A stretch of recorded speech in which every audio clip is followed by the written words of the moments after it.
Hey, howdy everyone, Tony here. I hope you're doing well. Today I will be utilizing the TDE method of analysis to look for potential setups in the charts. Let's see what we can find. First, if you want to learn more about the TDE method, check out the site. If this video is helpful or you learned something new, please like and subscribe to stay updated with my analysis. Now let's dive into it. Hey, how's it going everybody? Tony here. Hope you're doing well. Today we just wanted to go over BTC real quick. Just to recap, we were looking for a move up here, caught that. Look for a move down, we caught that. Caught this move up here and was hoping that we would stay internal here for a potential triangle, and we got to move down, and then we got a reaction off of here. So things played out pretty good in this range since a couple weeks ago. One thing I wanted to go over is even though things can play out all the way through, doesn't mean you have exactly what you thought you had in the first place. By maintaining that this was a potential triangle, I was able to catch some of these inner moves. I knew what I was looking for and base some things off of not only Elliott Wave, but some of the other TDU method and some of my own little tricks that I picked up along the way. And I was able to catch a lot of these moves pretty good. Nothing 100%. I caught this move down here, but enough slapping my ass. What I'm trying to get at is I don't care if this was a triangle. I'm not going to die and say and defend my position on any count. You're really using Elliott Wave as a tool. You want to use it as clarity so you know which direction you're going to go. And if you get the right direction at the right time, you can make some good profit off of that thesis or theory. If it doesn't turn out in the end, so what? You've gotten a winning trade or at least a break-even trade.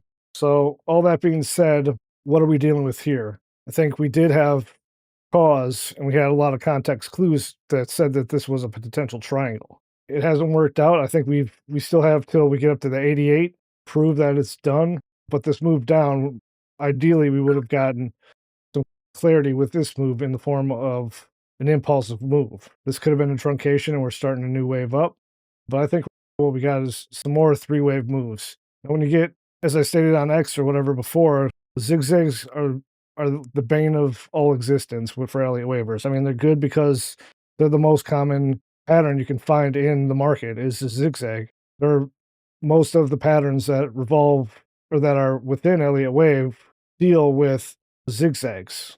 So the first zigzag can just open a whole new basket to a whole bunch of potential different patterns that could play out. Sideways is especially fun because you can get zigzags on zigzags, and then, oh, this was just the X wave. Now we got another zigzag. This is just the A wave of a triangle, and we're still going sideways and sideways till kingdom come. Using our other tools, we can find context and everything, but what I'm getting at is this doesn't lean to clarity for me. Just because we have so many zigzag family assets or patterns stacked on each other. This is a combination of two of the charts that I was looking at here. We have like a nice down sloping trend line here. We're getting into that area now, as well as going to the levels that I've been using and posting for the last couple weeks and playing off of. And we're getting some breaks here, which is good for the bulls and it's a good sign. After the tariffs lifted, of course, that's when this rocket came. Was it programmed? Some people are going to think that was programmed in. Okay, fine. But basically, the news dropped and the algos kicked in. This happened within like a couple minutes. Let's look. So if you think like people started coming in, so 3 minutes. So the news dropped, and then you think everyone just went to their computer and started hitting buy. I'm sure some people did, but that's all algo driven things. And now that Trump knows, as he did before, I'm sure that a simple tweak can throw the market one way or another. It's going to be more uncertainty within the market because things have been changing pretty quickly over the last couple of weeks.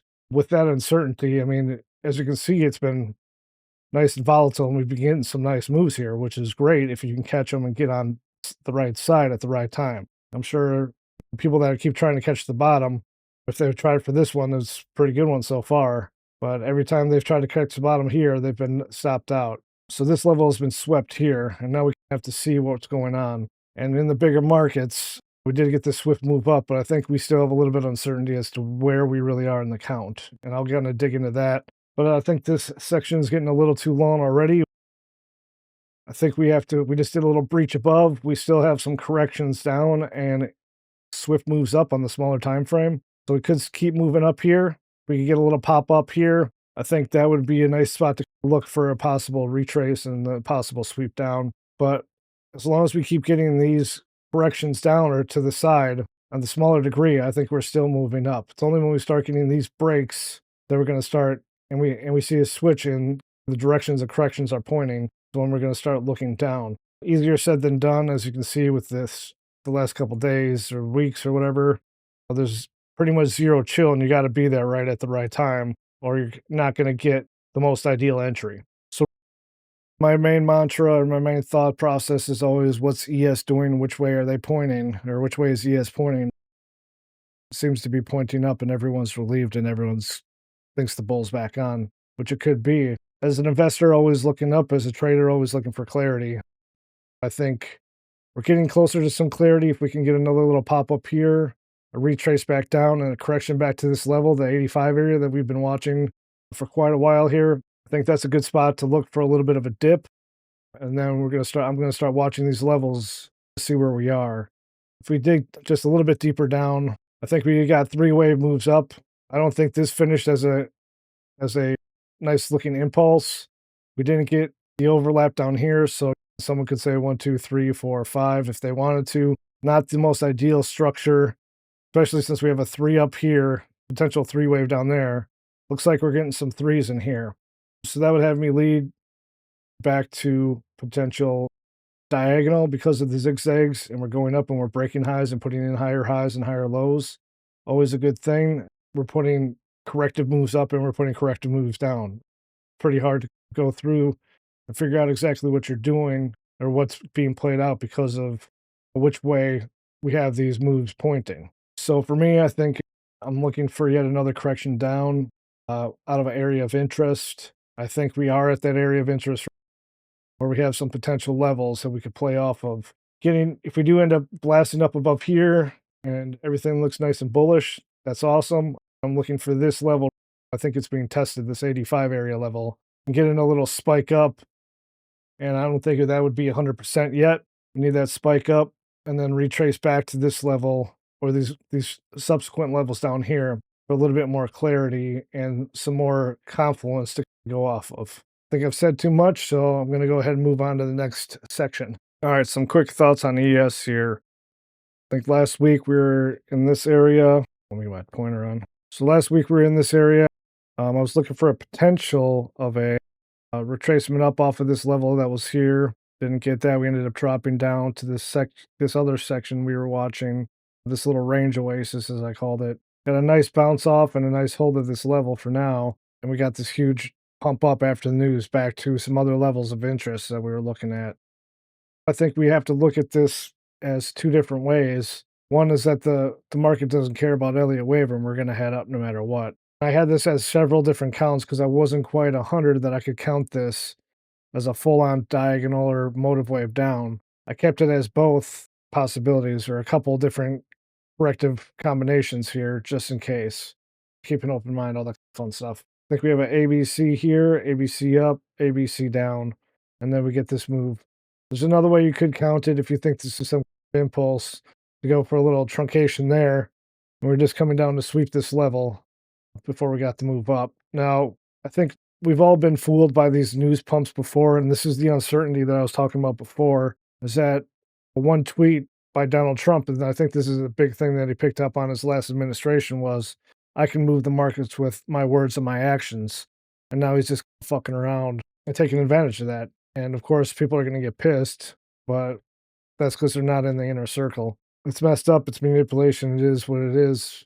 This whole thing's been manipulated for years. So, in my opinion, but with zero proof. But I think the point here is that he announces tariffs. Bam. He says tariffs are off. Bam. We get another move up. So we get these news pumps that move the market pretty swiftly, and then we have to go ahead and digest it. And I think the market does catch on and will catch on eventually that with all this uncertainty going on, are we going to be going sideways until we get an exact idea? I think the tariffs are coming back in 90 days, or that's what the new news is. Could change the next hour after I post this, and things can change pretty quick in this environment. So because of this blatant like news acceleration based off of the news, or this price movement acceleration just based off of news, it could go either way. I think even more now than ever, just based off of what we've seen in the past. Things can change. Maybe the market has priced all this crazy action in, but I think you have to ask yourself a question. Am I going to rely on fundamentals? Am I going to rely on the price action, or am I going to rely on both? And that's up to you. But in any case, I think at the beginning of the month, I was looking for a possible swift move down in a V-shaped recovery yet up. We haven't quite got that yet. It's still moving up. V-shapes, you want to see the last move taken out. So an Elliott wave, 1, 2, 3, 4, 5, you really want to see a swift move down and a sweep of this. Getting a clue that, okay, at least at that degree, it's been taken out. Now there's a possibility we could be getting a correction here. And if we're going to head up and retrace down, or if that was just a swift move down to sweep the level. So I think just by looking at the moves here, we get a swift move down, and then looks like a nice three-wave up correction at this degree. Back to a level of interest here. We broke down. We didn't really get a nice retest until this came back up to here. And right now, after we hit that level, guess what? We got a swift move down, and now we got this choppy thing coming up.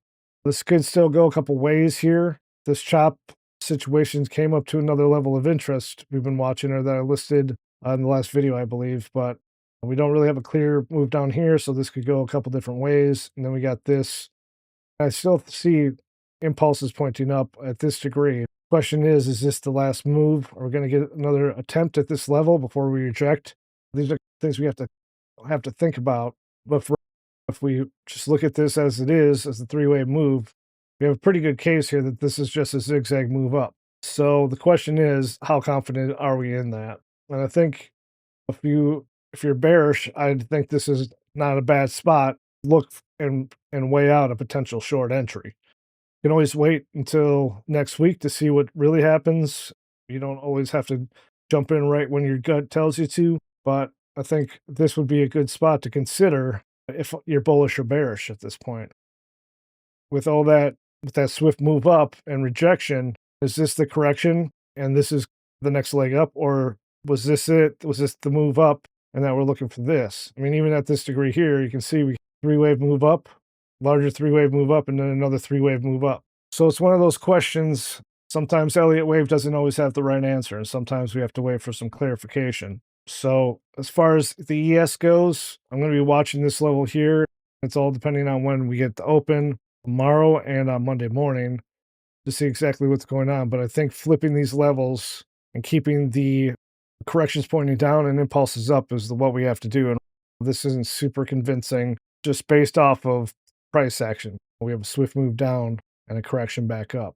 If you're full on bull, then I think you have a case here that this could be a potential like 1-2, 1-2 situation. We could get a move up. We got some corrections here and some impulses move up and corrections down at the smaller level here. So it's all going to be dependent on, I think, this level. We end up breaking down beneath this level and flipping it back to resistance. I think we're going to see some further down, even if it's just to offset this side. Maybe we're just coming down for a larger flat, something like that. But one thing we have to realize, if this does come down as a three-wave move here, then we would have to surmise that the correction isn't over yet, and they still have one more leg down, at least past the low, in an impulsive manner. And with my thesis overall, I think one thing we like to see here, if we're bullish, is ES to be happy. So just as long as ES keeps sending it up and correcting, breaking above these levels and correcting, I think BTC has a good chance to follow that. That's all I got for ES. Next up, I'm going to do a little bit of an ETH update. All right, so here we are on Ethereum now. Just want to do a quick look, trying to keep this video nice and short. In the Discord, we were calling for a sweep of the low here and then a potential for a move up, either in the form of maybe this is three-wave up, three-wave down, or for a flat, and then we're heading further down. Or if we finish as an impulsive move down, maybe that was it, and we were going to head up, either internal or head up. I had a pretty good idea that we'd see a little bit of a bounce here, and it looks like that played out pretty good. Now the question is, are we done, or are we going to head down for the continuation to the downside? And I think the question can be answered at the larger degrees. First off, in this area, these are the huge areas that I'm looking at to make some plays off for price action to beat and reclaim, all that fun stuff. We seem so far to be flipping these into support at the smaller level, at least at the smaller degree. Always a good thing when that happens. Does it mean we're going to head up to new all-time highs from here? I don't think so. We get the change at the higher degree. We need a change at the smaller degree. So the question is, do we have that here? So we'll have to take a look at that. And with this move up, compared to Bitcoin, we did get a sweep here. Unless you're one of those that like to call this a wave 4, 1, 2, 3, 4, 5 or something, it looks like a 3-wave move up. So having that a 3-wave move up, 3-wave move down, typically you want to look for another 3-wave move up to complete and sweep up in here. That's what I'm looking for. I think we have a move up here. If we can get one more sweep of this high, that would put us, we sweep the high, that includes what we're looking for. And just off the slope, we got a swift move up and we got a lazy move. The huge caveat with ETH and all these altcoins and everything is that these are followers. They follow what Bitcoin and ETH are doing. So we could be putting in the perfect zigzag up, and then ETH decides it wants to go up and it's just going to rip, and we're going to be left holding our hands and trying to figure out what's going on. I think this is a pretty good pivot just by looking back here. Watching for this to play out as a potential impulse down, that played out beautifully. We zoom out a little bit. See here, we got a nice looking 5-wave move down here as well. Some would say this is a nice looking triangle. Could be. I was also thinking this could be sideways correction. We got the sharp here, and then we got the finisher for the 5-wave down. We have 5-wave moves down there. We have a nice 5-wave move here. We have a 5-wave move down here. 1, 2, 1, 2, 3, 4, 5, 4, 5. Correction. 1, 2, 3, 4, 5. We're getting a lot of these moves down. 3-wave moves down. We zoom out even more here. You see we've been getting 3-wave moves down for quite a while. So a 3-wave here at the larger degree, I guess wouldn't be too crazy. I think we'd have to look at this to see if we're going to violate this pivot here to either say that the wave 4 is done and we're all good to go, or if we have one more move down and a sweep of this low to go even further down. If we look up here at the higher degree, all the way from 4,000, swift move, correction, swift move, correction, swift move, on and on and on. We still don't have a swift move up and correction down. Everyone likes to catch the pivots. We all love to catch the pivots and post it all over social media, all that fun stuff. How many times have you tried to catch the pivot? How many times has it actually worked out? If you're a pivot catcher, feels good, it's awesome, you're on the right track. But for the conservative side, we're still looking for that change in correction direction. So based on the correction direction, we still have a down. At the smallest degree, there's a potential that we're done here because we did get that move. So us potentially ending here would make me think we have some diag going in or something to that effect. The only way we really like to finish in 3 waves in Elliott Wave is that either we counted wrong, of course, as always, or it's a potential diagonal. And that's the only way you can really end anything is with the motive wave, a diagonal or an impulsive wave. So at least at this size degree. So us ending here in a 3-wave, if we do end up sweeping this, I don't think it's a crazy idea to say that this was some diagonal move down because of the way this ended. We still need proof, or a long way from proof. We have to sweep this to say that this smaller degree impulse is done and that we're not correcting further down. Because even if we think this 1, 2, 3, 4, 5, we still could finish that wave that way. Or if we have a 1, 2, 3, something like this, 1, 2, 3, 4, 5. This could be just correcting internally here before we get a move down for continuation. Then maybe we end in a 5-wave move to put a nail in the coffin here. I think that would be the ideal if we get a larger degree impulsive move down here. Let's say we even end here. I think that would be a cleaner look. But if we do end up ending in a 3-wave move, we've been putting that in all the way down, in my opinion. So this could be the pivot here, but this one swift move up was immediately given back by that swift move down. So I think we're still in the wishy-washy area. I'm sure someone out there is going to be super confident and say bottoms in, programmed, 20,000 ETH coming in. Could be. I think if you're Elliott Wave purist in the sense that you only go off of what is printed here, I think we have some questions still. Because this looks like a 3-wave move up, this could be the 1, 2, 3, 4, 5, get a dip down, and then we're off to the races. So that's what I'd be looking for now, just based off the PA. The other caveat out of ETH and the alts are a follower. I don't see them breaking away from, at least too many of them breaking away from Bitcoin. Bitcoin's got more hype on it now than anything else. So if ES is happy, then Bitcoin's happy, and Ethereum will be happy as well. It would make me really happy if you wouldn't mind liking and subscribing. Thanks for watching. If you have any questions, concerns, comments, please leave it down below, and I'll get back to you, and I'll try to answer them. Otherwise, thanks for watching. Stay safe. Trade clarity. Take it easy. Bye.